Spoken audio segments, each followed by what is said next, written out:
Hello, everybody. It's Ron and Hope Unfiltered, and he's already getting on my nerves. He has been over here. It's our anniversary week. I just want to touch you. Arm. What are you doing? I just want to touch you. It's anniversary. Stop.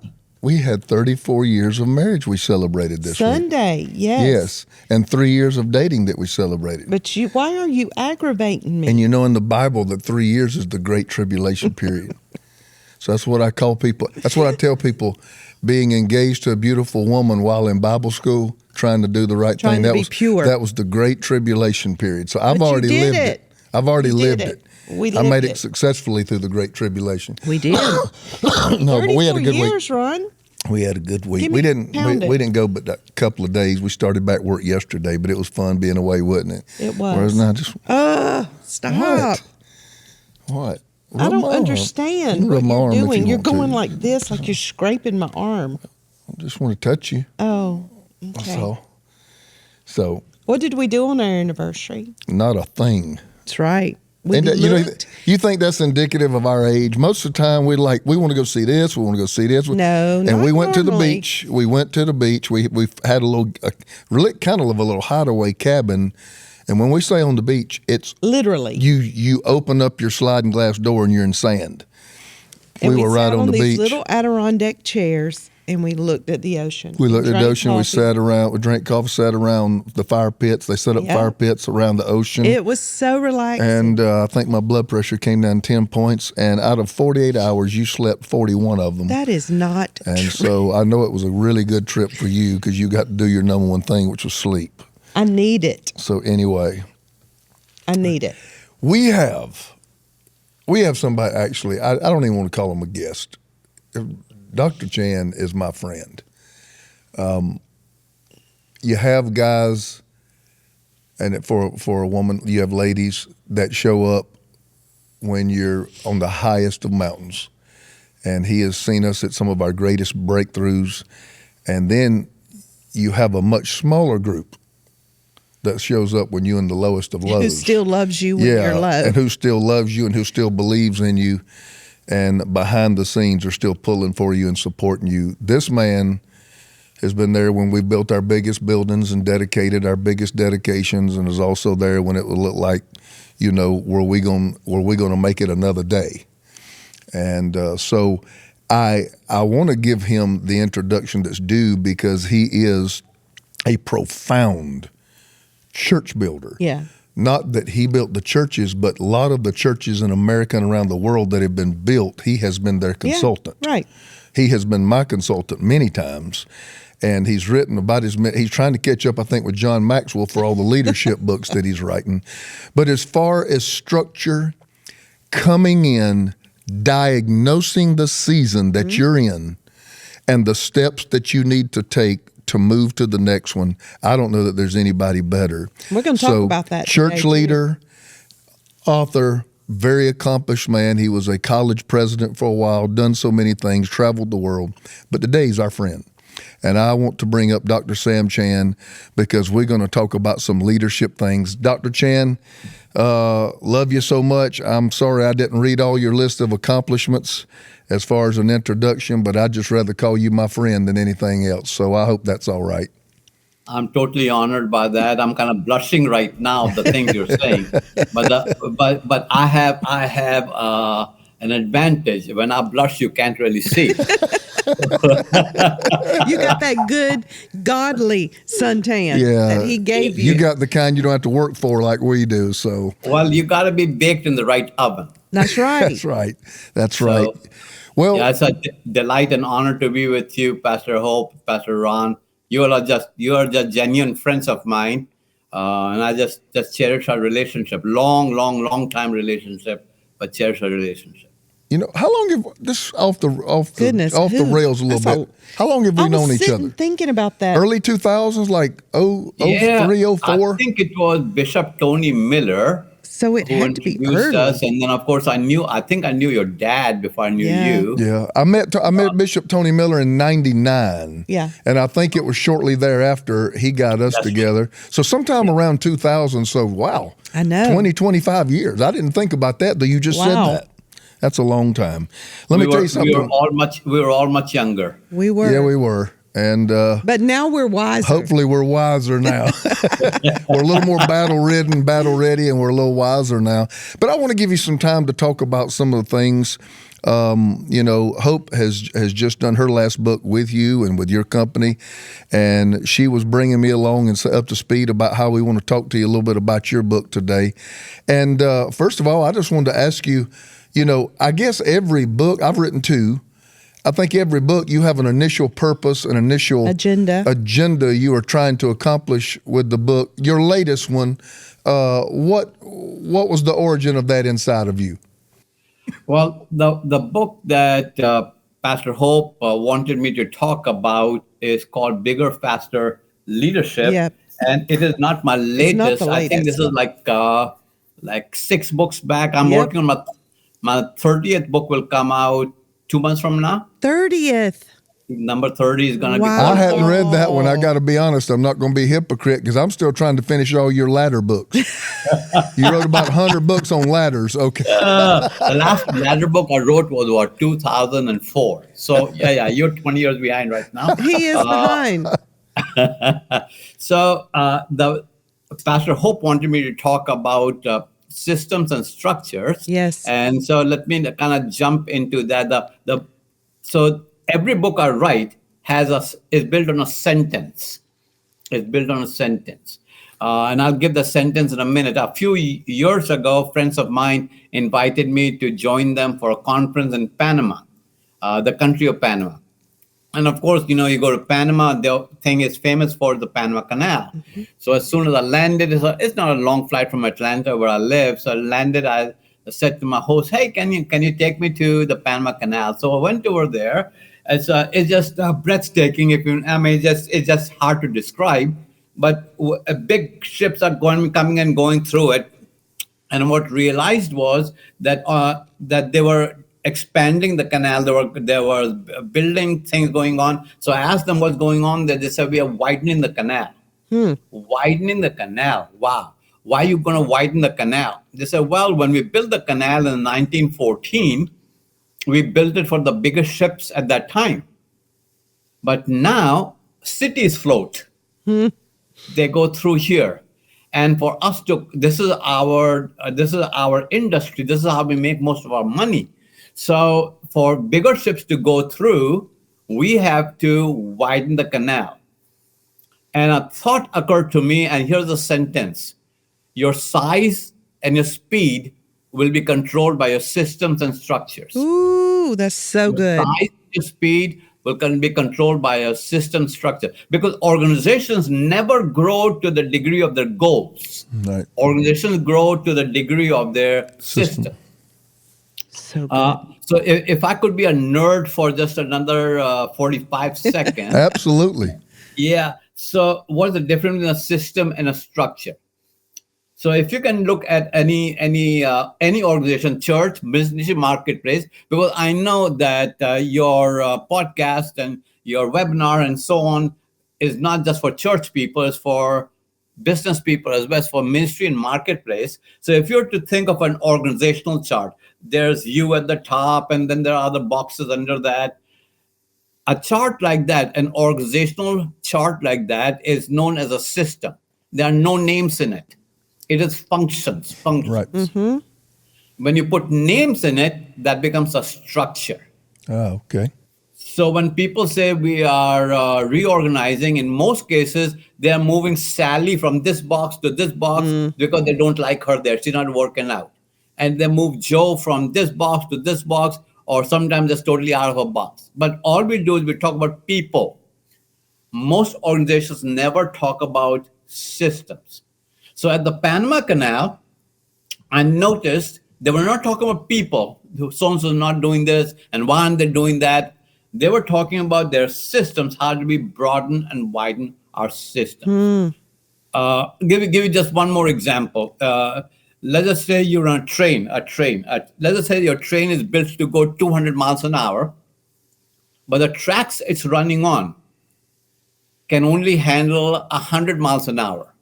The train can run 200 miles an hour It's been engineered to do that. It's totally safe, but the tracks can only handle 100 miles an hour. Well, how fast is the train going to go? 100 miles an hour. 100. Even though it can go to 100, Right. it will go only to the system. So systems are those things that, let me say it another way. The major companies of this world do not produce anything. They run on systems. Let me give you a few examples. Amazon. What does Amazon produce? It's just a system. Uber. How many cars does Uber own? None. But it's a system. Facebook produces no content. It's a system. Airbnb owns no houses. It's a system. Netflix is a system. So the bigger companies of our world are systems. And then you think in the Bible, for example, God created human beings on the seventh day, but a sixth day. But what did he do the first 5 days? He created systems. He created sun, moon, light, dark, river, salt water, fresh water. He created food in greenery and food in red meat. He created the systems that would then sustain life. Jesus had systems. Luke chapter 10, verse 1. Before he talks to the 70 where to go, he creates a system for them to be able to do things. You look at 1 Corinthians chapter 12, 13, 14. They're all about systems. So, you remember the rebuke of Jethro, the father-in-law of Moses, to Moses? Your systems are you're doing a good thing. Right. But your systems are messed up. Right. So most organizations, ministry, marketplace, church, corporate, they are dependent on systems. And most of us pay attention to structure. That's the people in the boxes, but we don't pay as much attention to the system. Do we really need this box anymore? Do we need to add another box anymore? Do we need to have this box to the top of the organization, or should it be shifted down here? Once you start talking about boxes, I work with organizations that talk about we're going to reorganize. We're going to reorganize. You know what they're talking about is moving people around. Yeah. But they're not talking about how to totally change the system of how you do things. So how do you realize you have a system problem versus a person problem? Let me ask that a certain way. I was going there too. Yeah. It's amazing how long we've been married, and we're thinking the same thing sitting here. In the early 90s, you know how when you're starting your church, we started in 91, you just take whatever God brings you, but you have a couple of prize members. One of my prize members, we didn't have 60 or 70 people, was a retired military gentleman who was fairly high ranking. He wasn't a colonel or general, but he had been very successful and had spent an entire life in the military, and started out as a helicopter pilot. I'm sure he's very, very old or gone on to be with the Lord now, because he was about 70 in the early 90s. And he told me something one time in the early stages, because I'd never been in a church in my life bigger than 200. Yeah. Ever. And we were a church of approaching 100 people. And he said, Ron, in the military, this is how we're trained. I don't know if he's telling me the truth, and somebody in the military may rebut this, but this is what he said.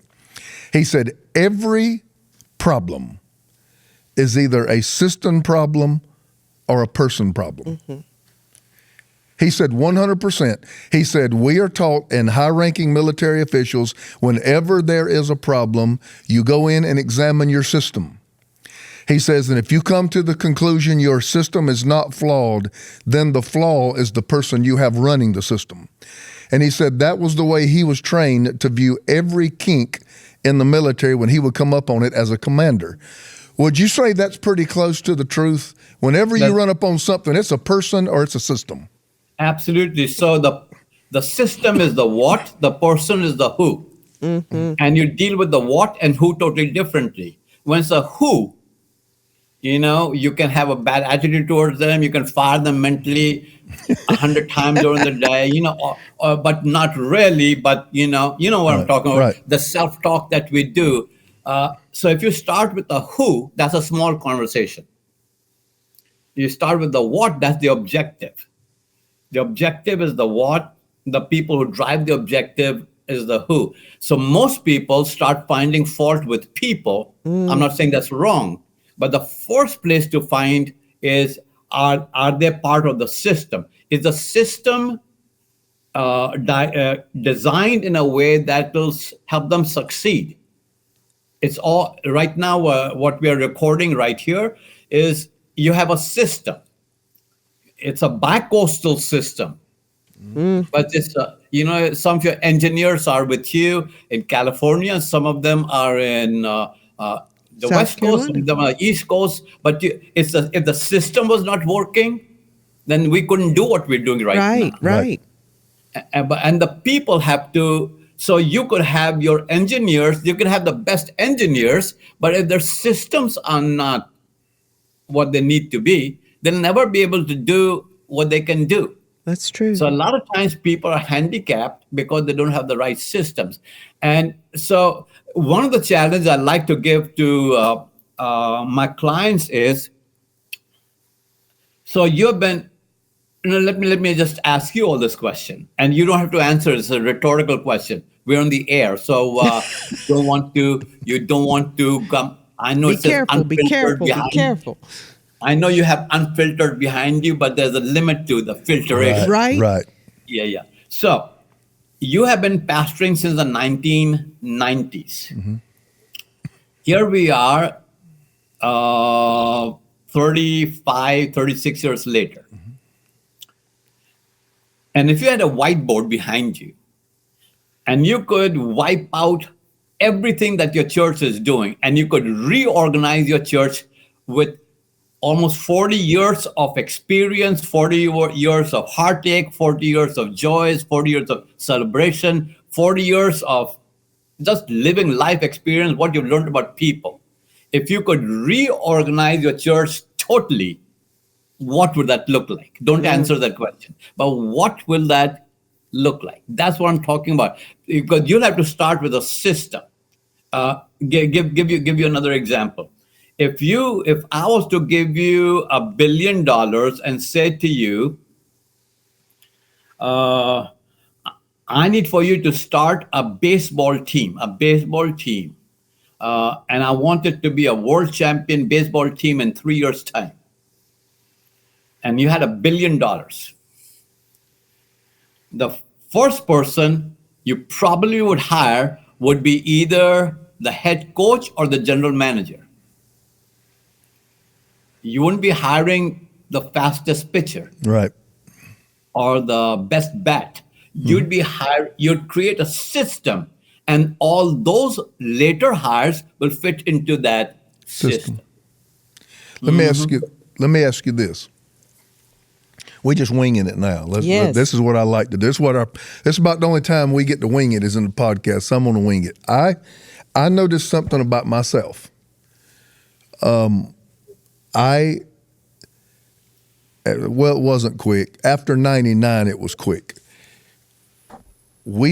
Our business is ministry. That's what we do. And I got a church up to a certain place, and it exploded, and it got to that place, and it. Yeah. And I mean to tell you, about 10,000 in attendance, and it was just a hard line lid. We expanded to the West Coast, and we came and took over a somewhat deteriorated situation.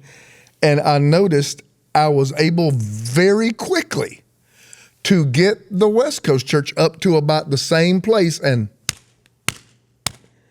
so it dawned on me, I have a system that lets me get here quick, but I have a lid.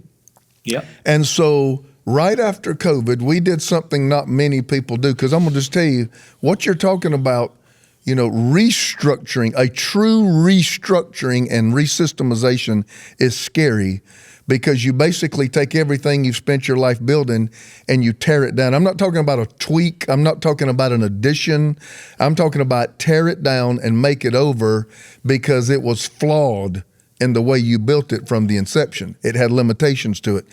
So we got the right people around us and we literally resystemed, restructured everything we do, our church, our media, our financial flow, everything we do, and replaced a lot of the people that have been put into that system, which you say is now a structure. And we feel like, well, we haven't seen the fruit of it yet, but for the first time, we have a structure and a system that will let us go a lot further than the last one that we had. What would you say to somebody who is, and it's going to take a wholesale resystemization and restructuring, but they're looking at what they have and they're scared they might lose it, but would forfeit what they could have by making these changes. I'm so thankful, though, Ron, that we have never been afraid to tear down. We always tore it up. Yeah, we're like, okay, if this isn't working, it ain't working. We don't mind shooting this down right now and getting a bulldozer in here. And some people can't take tearing down what they built because they have a sentimental attachment to it. But Hope and I have probably, on some level, done this about 4 or 5 times over 33 years. I told people, I said, I've probably reinvented myself at least 4 times. But I've noticed when I say that, you can see the fear in people's eyes because what they have is not bad, but it could be great. It just got you to a certain place. Yeah, it could be great. Yeah. And I recognize that in my life. I got 2 churches up to the same place quick, but after that, it didn't move. Well, first of all, the harder part is what you're talking about cannot be done by people on the inside. Yes. You cannot do surgery on yourself. That's so good. You're going to start, the knife is getting close to you. You're going to just normally, naturally pull away from it. So you need an outside voice and a trusted, somebody with good credibility to help you, that you trust, to help you walk through the changes. So good. You cannot do the change. The kind of change you're talking about, the resystematization that you're talking about, cannot be done from the inside. The other thing is, just like you are limited in your thinking on the inside, so is your staff. Oh, yeah. And it becomes an echo chamber. It becomes an echo chamber. And doesn't matter how honest your staff is with you, they can only go this far. It's true. They can only go this far. And which is honoring, respectful. So there's all reasons for that. So the first thing I would say to you is you need somebody from the outside to come and do an assessment, give you ideas, discuss options with you, and see your threshold for change. The higher, okay, let me say it another way. If you're talking about church, the people in the church, in the pews, in the chairs, are more ready for change than people in the offices. That's true. So true. That's so true.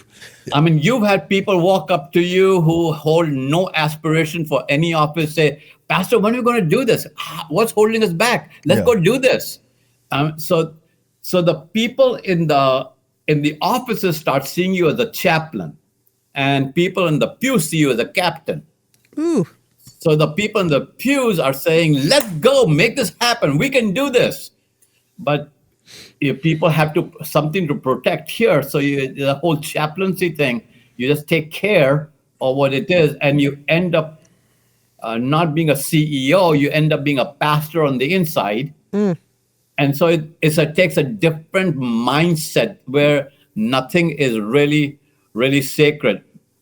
I was on a call earlier today with the CEO of Home Depot.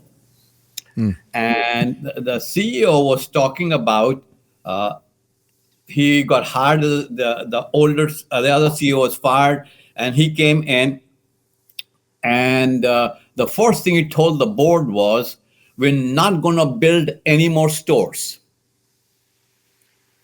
We're going to liquidate all the properties we bought, and we are going to put all our attention and money online to go digital.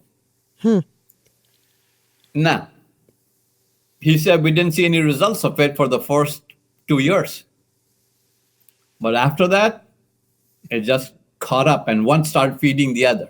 The point I'm trying to make here is that you cannot do that from the inside. You've got to bring outside voices for perspective and then move from there. And I want to tell you, you are 100% right. It is extremely, extremely, extremely painful. Yes, it is. So when are you showing up? So when are you showing up at redemption as an outside voice? I tell you the most painful part is having to explain things to people that you don't fully understand yourself. Yes.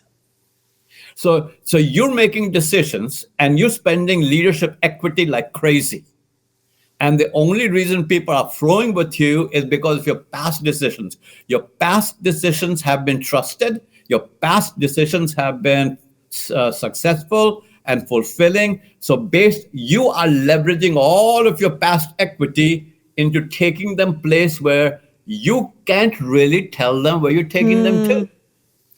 And you can not guarantee where you're going to take them either. So the most frustrating part is, how do I lead people into a direction with certainty when I'm uncertain myself? How many times have I said that? You have. How many times have I said, I'm chasing something, and I said, I need you to trust me. Yeah. I said, but I can't quite tell you what it looks like. Yeah. That's the most frustrating thing. It is. I want to tell you, as a consultant, that's what I do as a consultant. Okay, give you another example. I would say 90% of my consulting work is not church growth anymore. 90% of my consulting work is leadership, succession, and transition. Mm-hmm. Wow. So when I'm sitting down with a CEO of a company or a director of a company or a pastor of a large church, they have called me in. Now they have called me in. I didn't ask to come in. I didn't call. Hey, Pastor Ron, Pastor Hope, I think you need succession. I need to come and help you. Yeah. I can do that, right? So I get invited to that space.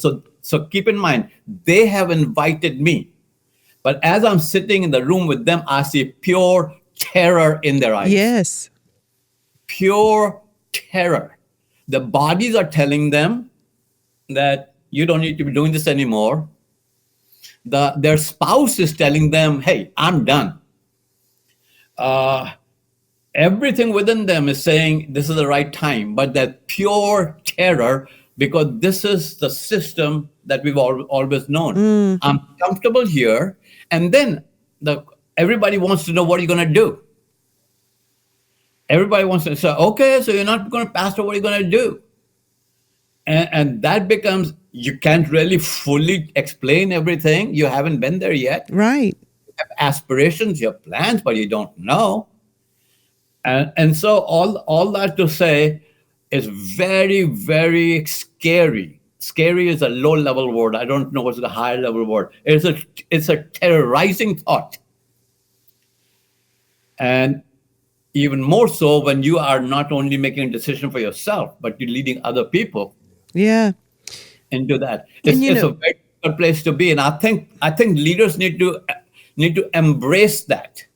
Like to say, there's nothing wrong with me. I'm acting totally normal, totally natural, totally neutral. I know I need to do this. I just don't know if I need to do this. Yeah. So number one, you got to have an outside voice. Well, I don't know. I don't know if Dr. Chan will remember this. And babe, I can't even remember if you were a part of that meeting. The first time I saw us doing this, I'd say 2010, 2011, 2012 is, it just yeah, we've had stopped. A strong 10 years. Yeah, it just stopped. And it was healthy. The bills are paid. The building's full. But I know what's been happening is no longer happening. I know it. And I brought you and Phil Cook in and took you upstairs in my little loft. I don't know if you remember this. And I brought in a board and I said, here's the things moving forward I would like to do. And you're talking about an outside voice, because an outside voice can be objective and have honest conversations. Yeah. Nobody inside the institution is going to have an honest conversation.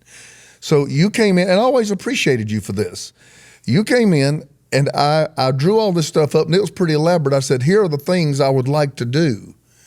And I said, I want you guys to tell me, y'all know a lot about how it's built, how it's structured, the people that I have here.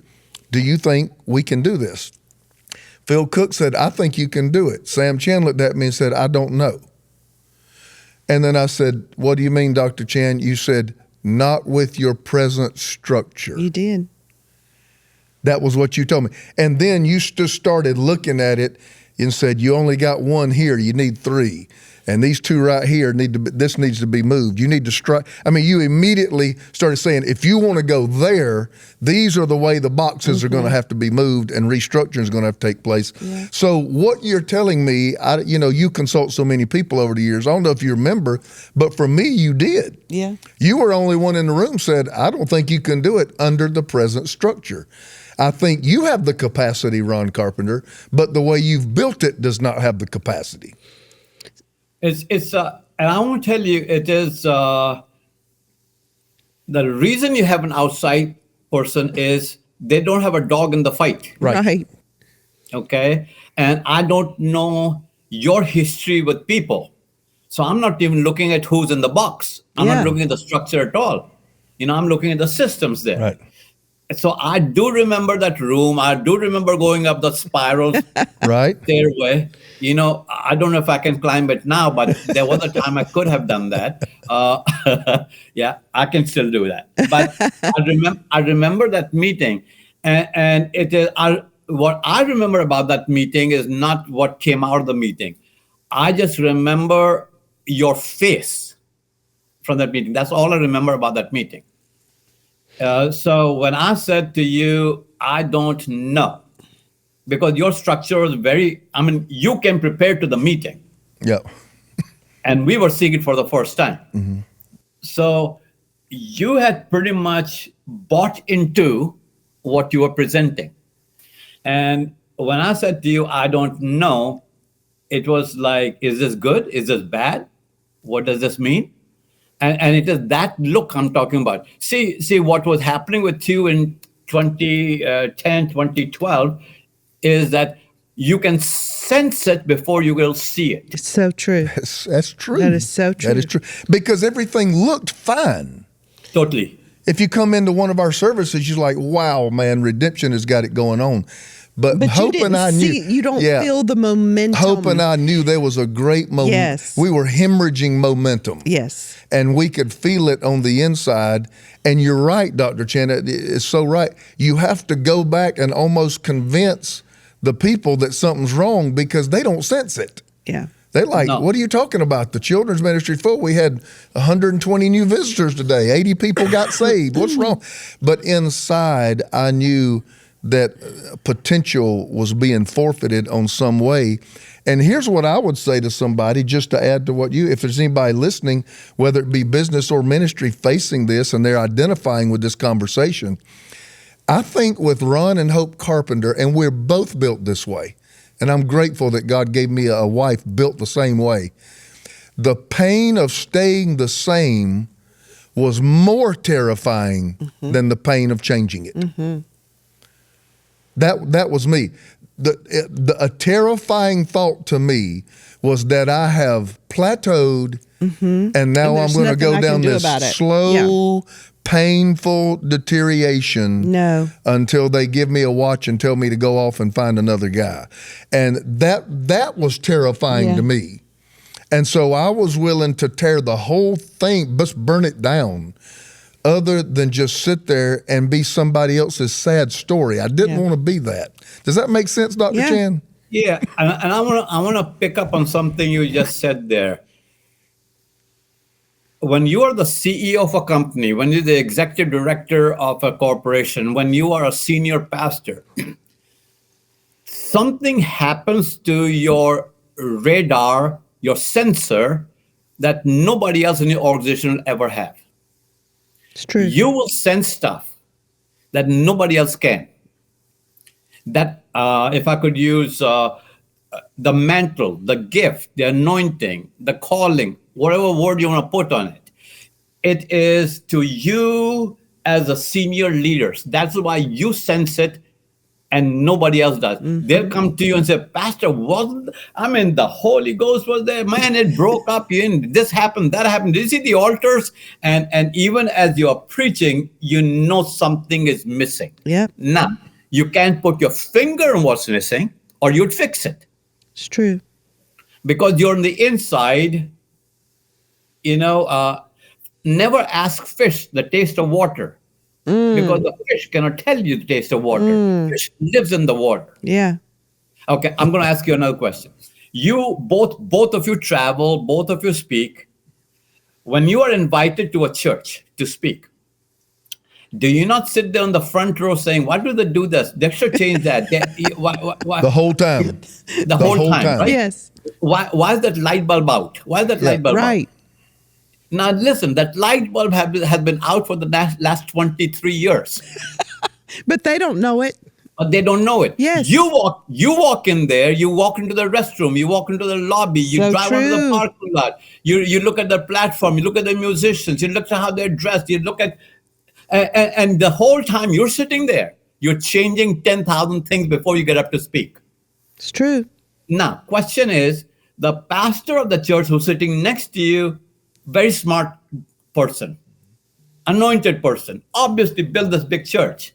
Why can't they see it? Because you're a outside voice, outside eyes. You see it right there, right now, So good. but they can see it. That's why you need that outside voice. But back to sensing and seeing. If you are listening to this program right now and you're sensing something, it is not a moment for you to fix it. It's a moment for you to ask yourself a few important questions. Like, for example, question number one is, where are we? Where are we as an organization? Where are we? Question number two becomes, so what is in the way for us? No, question number two is, where do we want to go? Where do we want to go?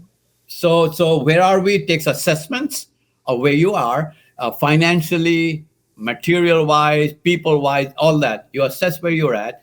Number two is, where do we want to go? And then number three is, what is in the way or who's in the way? And number four is, how do we get there? And the reason I'm giving you those four questions is everybody wants to get there without going to the first three questions. So where are we? Where do you want to go? So someone says to you, hey, I'd like for my church to grow. Before you can have a plan, because what they do is they'll have the staff meeting, the executive meeting, and they'll have these growth plans without doing question number 2 and 3. So question number 1, let me repeat that for our listeners. Question number, where are we? Question number 2 is, where do you want to go? Question number 3 is, what or who is in the way? Because unless you can eliminate, here's the thing, you have to eliminate first before you can build. Ooh, that's good. You got to move dirt before you can pour cement. So good. Most people want to just build on top of whatever there is, but they're not willing to eliminate. Ooh, that's so good. So what or who is in the way? What would be the systems and structures? Who could be people? Whoever, whatever is in the way. And then you come up with a plan. Now that you've done the hard work, is how do we get there? Because how do we get there is not, that's tactics. How do we get there is who, when, how much, with who, how will we know, how much money, those kind of things. So the last question becomes the first question, unfortunately, and that is why we don't see organizations doing what they know they can do. They sense it. Yeah. But they get to the planning phase too soon. Dr. Chan, that's so good. I think the first question is hard to ask. and Yeah. be Very. and beyond the where are we? I think that's not just a great what that 1, 2, 3, 4 you gave is not just great for organizations. It's great for Period. a life. Yeah. For you, personal inventory. But that where are we? That's an honest conversation. That's an honest conversation, and I've noticed that I can't speak for marketplace organizations because I'm not in the marketplace. I'm in the ministry world, but I can tell you in the ministry world, honest conversations are difficult. Yeah. Because we in the church world, Dr. Chan, we have a way to spiritualize a downturn. Oh, absolutely. Everything. But God is filtering. We're being pruned. We're not. We're in the waiting season. Yeah, we're in a waiting season. This is not our. And the fact is, you're losing people, and you're not healthy. Yeah. But I tell people a lot of times we get more spiritual when we should get more disciplined. Yeah. And get more honest about what is exactly going on. And I've done so many dumb things. I'm not a regretter, but I got things and times I wish I'd have done differently. But one of the things I think God has helped me with is that I was always able to sense when it wasn't going well. Yeah. And that was not okay with me. Yeah.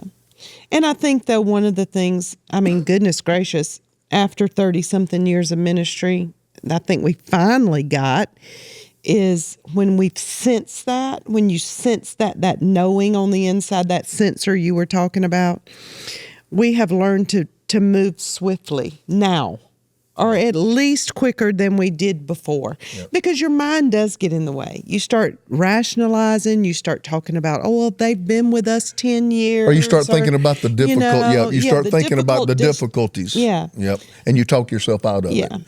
And I think the older you get, maybe you're more inclined to talk yourself out of it and say, well, I'm just going to ride out what I built. But I'm not okay with that. No. I haven't been okay at any season, and I pray that I'm not, because ultimately it's the people who suffer with the lack of vision and lack of change.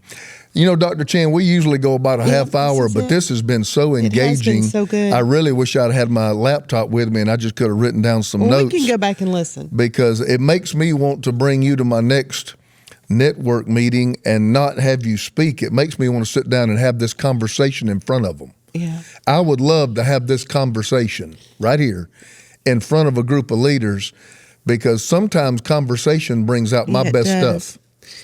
Well, let's do it. I'd love to do that. The airplanes are still flying in the air. Yeah. I want you to take a minute before we start winding it down. You got a lot of things going on, and I know Hope is very, very proud to have worked with you on her last book that she did.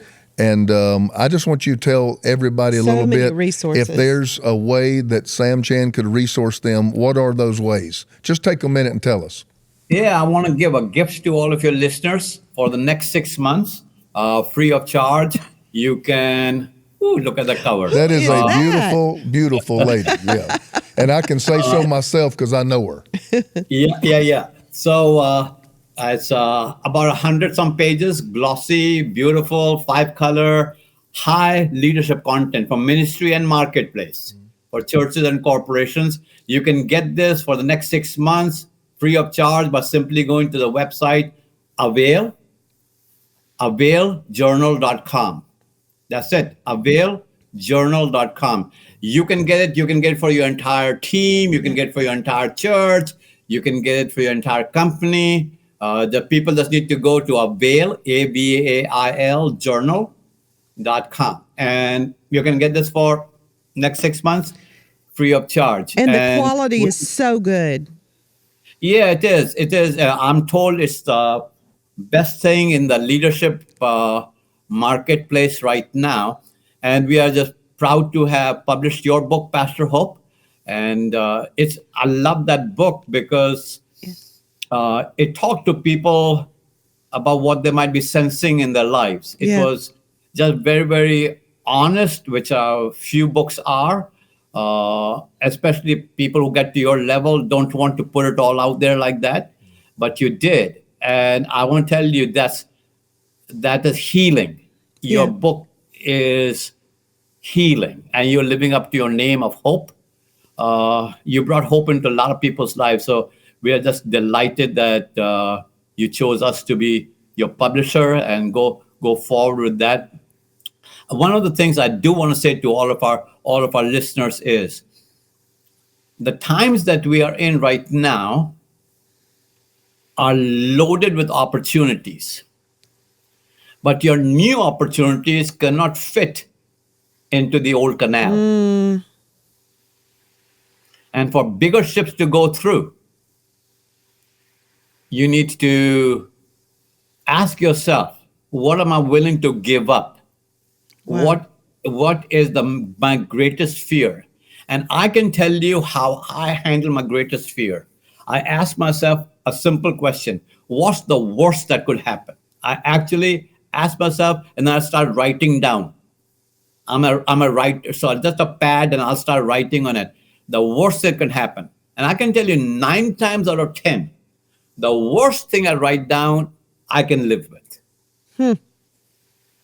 It's just free, because as long as you're just thinking about it, the clouds are swirling in your head. Yeah. But if you put it on paper, 9 times out of 10, I can tell you I can do whatever I want to do, because the worst is not going to kill me. So good. Well, I will tell you this, and I hear again, I could just go on and on with you about that. I love these kind of conversations. I came home one night after meeting with lawyers and things, reconstructionists. We really brought in people. We really reconstructed our whole life. Everything we did, personal and ministry. We brought a lot of really good thinkers in to try to help us structure and systematize for success. And those things are in place now. Now we just have to execute what we've put in place. But I remember, Dr. Chen, I came home one night and I told Hope, I said, I have had a revelation, an illumination, whatever you want to call it. I said, my success is not going to be what I say yes to. It's going to be what I say no to. Does that make sense? Totally. That's the space I'm living in right now. Yeah. So you're absolutely right. Till about mid-50s, you get ahead by saying yes. Yes, I'll be there. Yes, I'll speak there. Yes, I'll do that. But after that, it is no. And I want to tell you the sweet spot. Sweet spot is after 65, when you move from yes to no to I don't care. I can't wait for I that. look forward to those days. I'm not quite there yet, Hey, but I look listen, forward to them. Just live long, and they are coming your way. What you say? So and so left my church. I don't care. I think I'm there. I think I'm there. So and so just resigned. I don't care. I don't care. Yeah. I want to tell you, at almost 72, I care for very few things. Very few. Very few. I just care for my family, make sure that we're good, and the rest of it can come and go. I love it. understand. I think that's a Chen, healthy place. Thank you I so love you much. all. I love you all. And I love the content you provide to leaders every week. And they're glad to be on the talk with you. You're always such a blessing, not just to our life as a friend, but to so many people around the world. You really are. You made a lot of And investment in a you lot of really people, have. yeah. And we are so grateful you took time to be with us today. Listeners, listen, you got 45 minutes, which would this cost is- a lot of oh. industries about 10 grand today. Yeah, You got yeah. it for free. So we are so thankful that you tuned in, that Dr. Chan is here. We speak blessing over you. Don't forget to go to availjournal.com and get your free 6 months. Y'all, you're going to be hooked. It's so good. Great stuff. Great stuff. Content's amazing. We got them laying on our coffee Yes, tables. we sure do. And if you would like a free copy of my book that Avail just published, If You Don't Fight, Then You Don't Win, Becoming Great One Battle at a Time, go to hopesinnercircle.com and join the inner circle so that you can get an outside perspective on your life. We want to see you grow. We want to see you be everything that God's called you to be. We love you so much. And if you want my book, you're going to have to go buy it because I'm not giving nothing away. So anyway. We love you. We love you guys. It's Ron We'll and talk Hope to you later. Unfiltered, real, raw, and relevant. Bless you.